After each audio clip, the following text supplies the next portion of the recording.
welcome. David Levin here, Raise Your Inner Game today. This is Tuesday, so we're talking sports and sports parenting. And this week we're talking about mastery, mastering the mental game. Can anyone really do that? Because in our context, with you as a parent, think about how to help your child boost their mental game, it's maybe the biggest question. Can it really be done?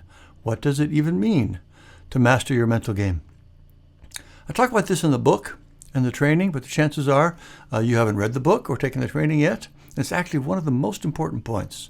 So I wanted to talk about this today. So first off, yes, you can absolutely master your mental game. And it's easier than you probably imagine. Shockingly easy once you get how it works. I say that a lot, but it really is. It's like you're struggling with your mental game. You don't know, you got no idea how it works. You can't do anything about it, it seems like. And then all of a sudden, you get this material and you click and you go, oh, now I see it. And from then on, it's like, boom. Not to say it's without effort, and we're going to talk about that. It isn't without effort, but it's shockingly easy once you see it. Anyway, I'll make that point and we'll go on. So, as I say, it's shockingly easy once you get how it works, but it's important to understand what we mean by mastery, what it is and what it isn't. It is not a destination.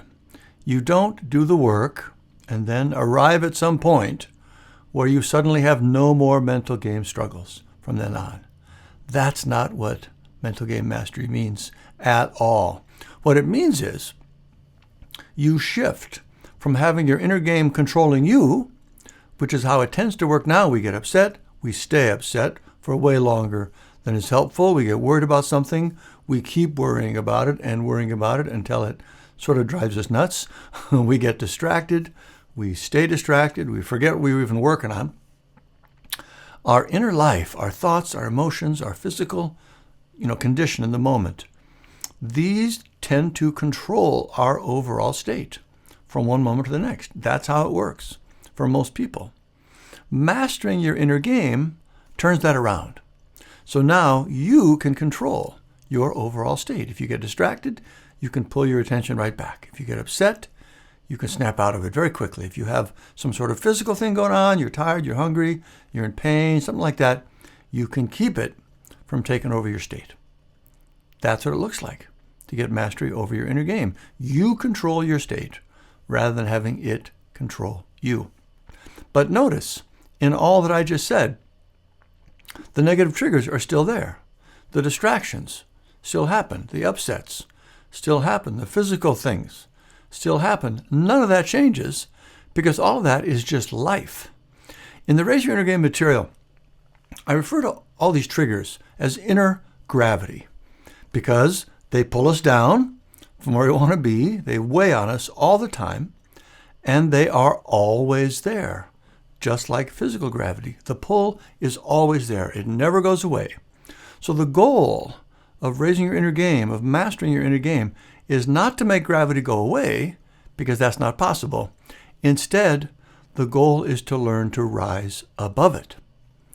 That's what mastering your inner game looks like. You can stay the person you want to be. You can perform at the level you need, no matter what else is going on around you. And here's another point with that. You notice I said, perform at the level you need. That level is not the same all the time. Sometimes you need to be at a higher level than others. For me, and this is the example I use in the book, or at least one of them, I need to be at a higher level when I'm working on a project like writing a book. When I was working on Raise Your Inner Game, I was all in with every one of the Raise Your Inner Game tools, just super sharp and focused and adherent to all those. And it makes that difference. It works. But most of the time, I don't need to operate at that level. So I'm not as focused on every aspect of it. Another, like a sports example, is on-season and off-season. Athletes will train to a whole different level of fitness and diet and all that stuff, body weight, body fat percentage, in the on-season. Then in the off-season, they dial it back a little bit. And it's not because they're lazy, it's because that's a healthier way to do it. You can't be at that ultimate level all the time. Another great example, also sports. I heard an athlete, actually, he was a MMA fighter, actually, say that training is 90% physical and 10% mental, whereas competition is the opposite, 10% physical, 90% mental. I don't know if those numbers are accurate, of course, but they seem like they could be. But the big point is, for our purposes, it's the difference between them. During training, you may not need to be as intensely focused on managing your mental game. During competition, you almost certainly do. Okay? And that is my other huge definition point about inner game mastery. Once you understand how it all works, and you have the skills and the tools to control it, and you develop this ongoing self-awareness of where things are with your inner game in the moment, now you can do that work. You can adjust the level of your inner work to match the situation. That, to me, is really the ultimate sign of inner game mastery. Again, you can stay the person you want to be. You can perform at the level you need, no matter what level that is, and you can do that no matter what else is going on around you. That's inner game mastery. And virtually anyone can get there once you have the right system.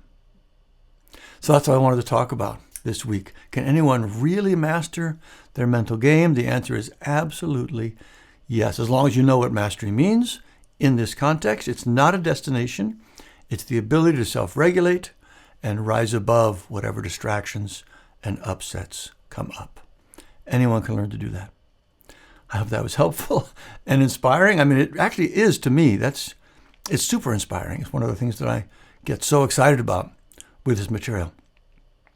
And that is it for this episode. If you have teenagers in sports, check out our Mental Game Starter Kit. It's a great set of resources to help you start boosting their mental game. Just go to raiseyourinnergame.com, scroll to the bottom. You can learn about it and register there. It's all free, of course. If you like what you heard on today's show, please tell your friends and rate and review us on Apple Podcasts or wherever you listen to pods. Every review helps more people find the show and get the mental game boost they need and maybe some helpful sports parenting tips. If you'd like to support the show so we can keep things ad-free, please click the Buy Me a Coffee link below, and thank you for that. If you're listening to the audio podcast and you like video, we post all our episodes on YouTube as well. There's a link to our channel there in the show notes. And finally, we'll close with the quote we almost always close with, which is from Steve Prefontaine, the legendary long-distance runner. His quote from the end of the Raise Your Inner Game book. He says, "To give anything less than your best is to sacrifice your gift." That's what we're doing. We're working to be our best and help our kids be their best. So keep up the good work, and we'll see you next time.